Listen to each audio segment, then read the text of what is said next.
What's on YouTube, Mellow Automatic? As you can see from hands down here, we're doing deck profile today of TCG. We're going to cover the Magnolia deck that I'm bringing to Springfest this upcoming weekend. What we'll do is we'll go through the ride deck and the main deck, describing the cards as we go, and along the side over there should be a card popping up so you can read alongside me. Because obviously I can guarantee you that these are kind of small for people to actually see easily. Right, so starting with the ride deck. We'll start with the grade 0, which is Silverhorn Beast Lot. Nice and simple skill. When you ride upon this card, if you're going second, you draw a card. Simple, easy to the point, and don't need much covering. Next one is Silverhorn Beast Charis. I'm only going to cover its ride skill here because obviously we've got copies in the main deck as well. And this is obviously the ride deck, so the ride deck skill is the one that matters for this section. His ride deck skill is when he's ridden upon by Silverhorn Beast Lattice, you can reveal top card of your deck. If it's a grade 2 or lower unit, call it to rear guard. Anything else, you tuck it into your soul. So obviously it's your early game aggro, it can help generate your soul, which is really good for the deck. Most of the times I always, don't know why, but my luck always seems to give me an order and it goes straight to soul, so I do cry a bit. Right, next card is Silverhorn Beast Lattice. Lattice's skill is when it's ridden upon by Magnolia. You can Soul Blast 1 to check the top card of your deck. If it's a grade 3 or if it's a unit card, it's called to rear guard. Anything else, it's put into your hand. So this one's obviously an up step from Charis because it goes to hand instead of soul if it's the order. And obviously this can call grade 3s, but you don't really want to call grade 3s. It does have an extra rearguard skill, which I'm going to cover because I don't run copies in my main deck. Its rearguard skill is back row rearguard. When it attacks so you can Soul Blast 1 and give an extra 10,000 power, so it becomes 25k attacker with Magnolia skill. Then talking of Magnolia, the last card on our ride deck is our Silverhorn Beast King Magnolia. Its Vanguard skill is when at the end of the battle it attacks, you can Counter Blast 1, choose one of your units, give it 5,000 power, and if it's in the back row, it can attack from the back row. If you've Persona ridden that turn, you can choose 3 units instead of 1. So it's main boss unit of the deck. You normally try and get this off with Persona as often as you can, getting 6 attacks a turn in some cases, but one key thing to note, you don't have to attack with any unit you give power to. You could get, like, for example, have Charis in the back row, give him 5,000 power, but still have him boost a unit. It is literally very flexible what you can and can't do with the card. Right, that's it for the ride deck, so we'll now cover the triggers next. Yep. Starting off, we have our over trigger. We have Source Dragon of Blessings, Blessed Favor. Blessed Favor's got the over trigger of 100 million and draw a card, banish it from the game. But when you then have the additional skill of when you drive check it, you get to give one of your units a critical trigger, your front row gains 10k, you draw a card, and if you're on equal or more damage than your opponent, you heal. So it's literally crit, front, draw, heal, all in one trigger. It's a really good card, and I love it.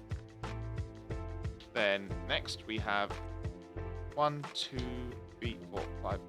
You run 6 draws. We run 2, 3, 4, 5 crits, and 1, 2, 3, 4 heals. Right, reasonings. We run 4 heals because 4 heals is staple. The reason we go 5 crit, 6 draw is we're a very piece reliant deck. So the draws are very key, and crits do half the time when you're dealing the 2 damage, you're giving your opponent an extra chance to actually hit a defensive and stop your entire turn. So I'm not too fond of the crits, but you obviously still want them there for the extra bit of pressure. And obviously the guard power, the shield power of 15k versus 5k is still just too strong to ignore. Especially in the format now we're in of grade 1s went back down to 5k shield instead of 10k shield. Next we have grade 1s. Try and grab the right pile. We go to that. we then have, for the new style PGs, Planar Prevent Dragon. Its skill is when it's placed in the garden circle, you can prevent damage for that one battle. If you've got one or less cards in your hand when this is placed on the garden circle, you don't have to discard. Normally, obviously for perfect guards, you discard a card to enable it. But obviously with the new ones, they do that if you've got one or less cards, you don't have to discard. It is game changer, it does save lives. It does improve the whole playstyle of the deck. Very much wanted. And next we have 4 copies of, in my opinion, one of the best orders in the game. Honestly, it comes second. The best order does come further on down the list. We do have brief Spiritual Body Condensation. Spiritual Body Condensation skill is you can Soul Blast 1. Choose 1 card from your drop zone. It's got a grade equal to or less than your Vanguard. Call it to rearguard and it gets 5,000 power. So this helps enable the rushing in the deck, the aggro. It lets you rebuild a board after having it wiped for, say, for example, like Barrow Magnus. It's a really good utility card and honestly going to be a long time staple in all store KO decks. Then, honestly, the bug that carries everything on its back, Conspiring Mutant Adamantis. Its skill is when it's placed on rearguard circle, you can choose one of your other units and give it 5,000 power. So obviously you'd use this stacking power on Gynosera and other attackers from the back row, so you can break power thresholds. Gynosera can then obviously pass the power it's gained from this to other units. It's a combo piece and it really works nicely. Obviously the main one being the early rush turns with Elenia. You can obviously use Elenia, call this in the drop zone, and then this plus 5k to the Elenia give this plus 5k. You got a nice 28k colour. Then we're back round to our little chubby friend, Sylvan Beast Charis. We do run 3 extra copies in the main deck. His rearguard skill, now we've got to him, is from the back row. When he attacks, he gets a natural 5k power. So with Magnolia, it then becomes an 18k. If you stuck an Adamantis on it, it's a 23k. You do scale really nicely with the Vanguards. Honestly, I wish I could run 20 of him because he is very good. 5k for free, at no costs, really good. And grade 2s. Right, we run 4 copies of our triple rare of the set. Sylvan Beast Gynosera. Gynosera's skill is when it attacks from the back row, you can Count Blast 1, and choose one of your other rearguards, and it gains all the power that this unit has.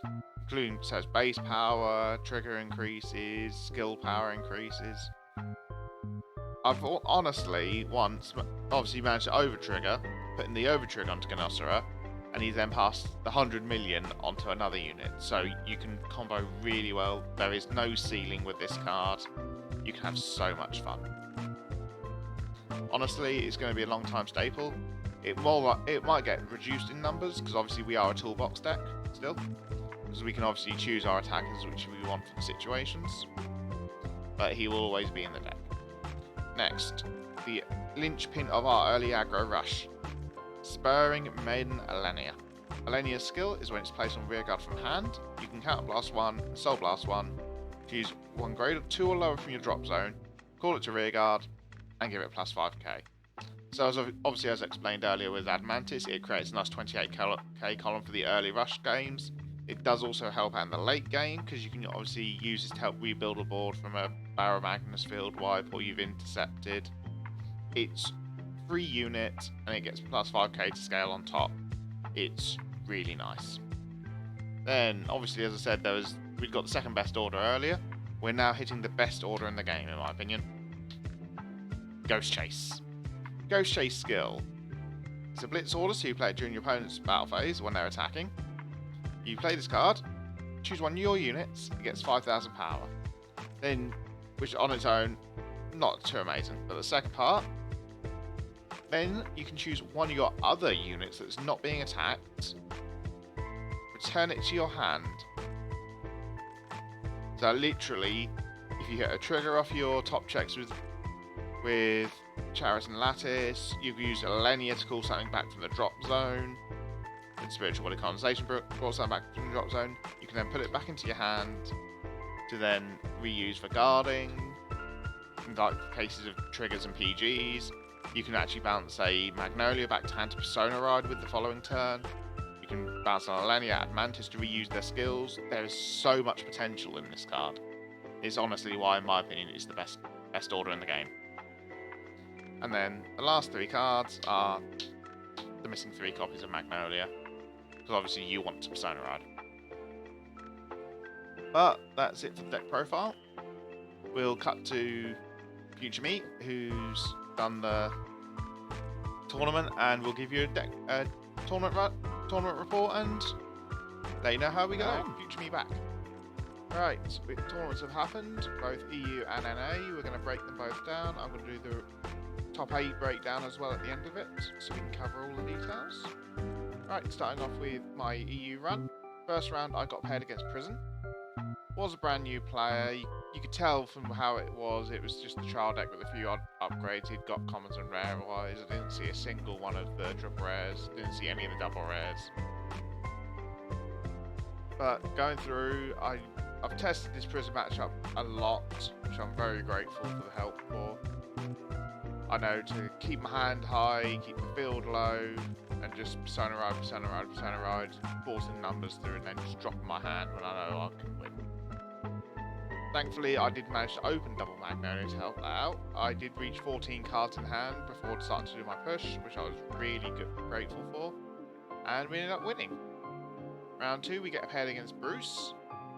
Early game, I don't hit defensives. He obviously goes first, drops his field on turn 2, so I'm then pushed from the back foot. Because each of these attacks were pushing 10k guards, and I hadn't got the 10k guards because I've been drawing my orders. So it's just take it. And got a 6 damage heal on his attempted push turn. But by that point, I'd actually lost too much resources, and I just couldn't keep up and lost the following turn. Round 3. This is one of my favourite rounds, actually, for the sheer amusement of it. Get paired against Zorga. He goes first, kind of sensing a theme. He pushes me on his turn 2. I'm like, that's fine. I've got double Alenia in hand. I can let him deal me 2 damage. I can drop double Alenia, build a board, push back. First damage was my overtrigger. So not only do I not get Counterblast to work with, I'm now stuck with that overtrigger for the rest of the game, so I can't have the chance to compress deck, try and find a way to get that into play where it would actually be useful. But I grin and bear it, keep grinding on, manage to climb back up, back into the race. It's back and forth. And on my kill turn, he goes 5th damage over trigger, blocks my rest of my turn, so I just obviously take out his rear guards. And then following turn, he Persona Rides, Grief Suspense Rejection, gets double husk boosted, and it's just like, I can't keep up, and I lose. Round 4, get paired against Barrowmans, which is honestly my worst matchup of the tournament. Because obviously they just mass absorb your field, and you need a field to work for Magnolia. I go second again, surprise.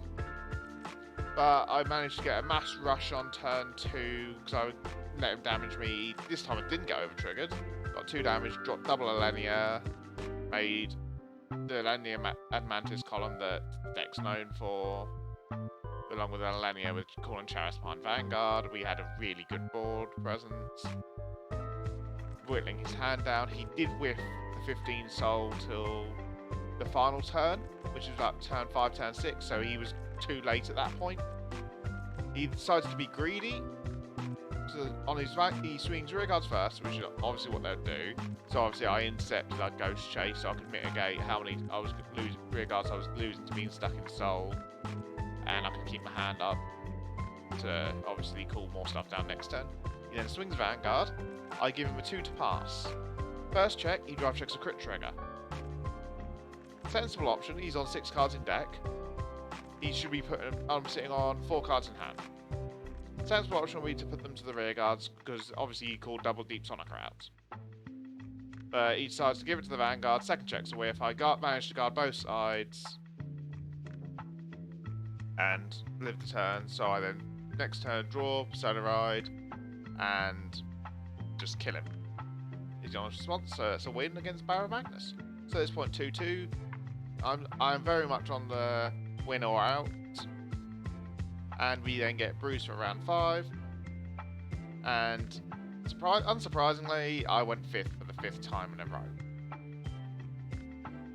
So I open up my Overtrigger as well, so I know that's out of the game now. This is after my post-mulligan, so I couldn't shuffle it back in. He then rushes me early again on turn 2, and I'm stuck with 3 PGs in hand, so I physically can't risk guarding it, because otherwise I'm losing too much cards out of it. And I couldn't keep up because of it, and just ended up losing, and that was the end of the EU run. Now, the NA run. We actually sense a big theme of what we should have been seeing for EU, but didn't, and start off with the Bastion. And this one was literally decided for the fact of the dice roll. I went second again.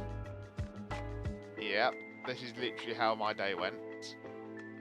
3 PGs again in hand by turn 2, so unfortunately I did brick.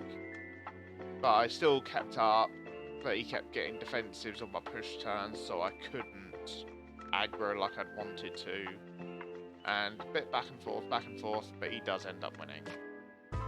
Later I did find out this was actually done one of the WCC members. He was an absolutely lovely bloke, and I enjoyed the game, honestly. It was a very good game. Round 2 was against Bruce. And cut and dry thing, I see 0 defensives, opponent sees every trigger under the sun. Can't do anything about it, I'm literally 0-2 at the end of round 2. And again, back into the situation of losing out. Round 3, we get back into the Bastion swing of things. So he swings with his... This is a bit of a weird one here. He swings with his Vanguard. I'm 4 damage. I've seen him check quite a few triggers at this point, so I know at this point I can't do anything about it. I should be living. So first check's crit, second check, over trigger. I'm losing at this point. For some reason he gives the power for the over trigger to the Vanguard. I think he just didn't care because he thought he'd won at that point. First check, nothing. 6 damage, over trigger. So obviously power goes to my Vanguard. He then swings rearguard Fasado into my rearguard Alenia. I'm like, no guard, because obviously I'm not going to bother guarding it. I can keep my hand to call stuff with next turn. He drive checks 1, drive checks 2. That's fine. But then you'll see what happens in a minute. Then he swings Fasado. I'm trying to think of the name of Lepisto. That's the one. Swings it at my other rearguard. I'm like, no guard. Drive check, drive check. He then proceeds to realise that he forgot to soul charge mandatory off Fasado. And because obviously over remote, you literally can't tell because it's quick flick for the drive checks. So at that point, I couldn't confirm what was in his hand. Called a judge over. He says, whilst if I can't confirm exactly what the 2 drive checks were for the Lepisto to put back in what order, it is a game loss because obviously mandatory effects have been skipped and we're now in a replicable game state. He wasn't happy, rage quit. Can't do anything about that, but it does end up as a win for me because of the game loss. Right, round 4. We are against Bastion again. He goes first, again. Very big theme of the tournament. He goes into Rooks. Gets his grade 1's top check. He gets a Kokabil. And swings Vanguard. I'm going to guard, because obviously I want the 2 damage to drop the Elenias again. And he overtriggers. So obviously I take the Vanguard damage, rearguard swings, gets a crit, I then go to 3 instantly. Following turn, he obviously goes into Bastion. I block. I take. He swings one rearguard. Pardon me. He swings one rearguard first. I block. He swings Vanguard. I'm on 3 damage. I'm like, no guard, because obviously, what's the chances? He goes crit. So obviously, 4th damage goes, 5th damage goes, 6th damage heal. So I live. I've now blocked his other rearguard because he gained 20k, I gained 10k, but he didn't get to his restand, so I could do an easy 15k block. No issues. No, sorry, not 15, it was 25 block. It did cost me a fair chunk. The next turn, I go, carry on. I managed to grind back up, getting a couple of heals. Push turn, swing in. No guards. I get a crit. So obviously at that point, I'm like, yes, this is game. First check, nothing. Second check, heal trigger. I'm like, well, I can't really complain because I healed out earlier on. But we carry on grinding out, and somehow I managed to will him out of resources and win the game. Round 5. We get paired against another Bastion. So deja vu again. I overtrigger on my push turn. He heals out of it, and I just grind out for the win. It's literally same as there, apart from I didn't get sacked. So I end up winning again. This now brings us up to a 3-2 record, which is really good. I've got 2 more rounds and then top cut. So my thoughts are, sorry, not 2 more rounds. It was 3 more rounds. We were doing 8 rounds that day because we got 230 players. Quite a big number for Overdress tournaments. So round 6, I get pairs against Zorga. Back and forth. Fairly even match. No one really having any more luck than the other. On my Persona Ride turn, and I push, he overtriggers to obviously stop my push turn. So obviously I just take. This is before I'd actually counterblasted with Magnolia, so I can save my counterblasts, take out his rear guards. But that momentum put him back in the favour. I was then on the back foot, and I just couldn't keep up, unfortunately. I did end 3-3 and dropped because I wanted food. But that was it. So top 8. We have obviously had 3 regions: the Asian Oceania, the Europe, and the NA.